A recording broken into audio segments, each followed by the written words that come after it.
اب چلتے ہیں اپنے اگلے برج کی طرف جو کہ برج سملہ، اور آپ کو بیان کریں گے کہ 11 سے 20 مئی کا یہ عشرہ برج سملہ والوں کے لیے کیا کچھ بیان کر رہا ہے۔ وہ برج سملہ والے افراد جو رشتے کی تلاش میں ہیں، اللہ کے فضل و کرم سے ان کو ایک بہتر اچھا رشتہ ملنے کے قوی امکانات ہیں۔ اس کے علاوہ یہ وقت نکاح، منگنی اور اس طرح کی دیگر رسومات کی ادائیگی کے حوالے سے بھی ایک بہت موزوں اور مؤثر وقت ثابت ہوگا۔ مالی حوالے سے درپیش پریشانیاں بھی ان دنوں میں دور ہوتی نظر آ رہی ہیں۔ وہ برج سملہ والے افراد جو بیرون ملک جانا چاہتے ہیں، یہ عشرہ ان کے لیے ان معاملات میں کچھ مشکلات کو ظاہر کر رہا ہے۔ اس کے علاوہ وہ برج سملہ والے افراد جو ملازمت کے پیشے سے وابستہ ہیں، ان کو چاہیے کہ ان دنوں میں اپنے سب آرڈینیٹس، اپنے ساتھ کام کرنے والوں کے اوپر خاص طور پر توجہ دیں، ان کی حرکات و سکنات پر غور کریں، کیونکہ یہ کچھ ایسی ایکٹیویٹیز کرتے نظر آ رہے ہیں جو آپ کو نوکری کرنے کے حوالے سے پریشانی کا باعث بنے، یعنی کہ یوں کہا جائے آسان لفظوں میں کہ یہ آپ کے لیے پریشانی کا باعث بنتے نظر آ رہے ہیں۔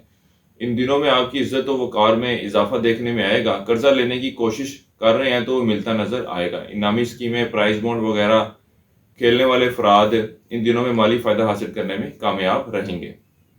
وراثتی امور کے فیصلے کے امکانات اس عشرے میں بہت کم ہیں۔ شریک حیات کے ساتھ تعلقات خاصے سازگار ہوتے دکھائی دے رہے ہیں۔ اس کے علاوہ یہ عشرہ آپ کے غیر ضروری اور بڑھتے ہوئے اخراجات کو بھی ظاہر کر رہا ہے۔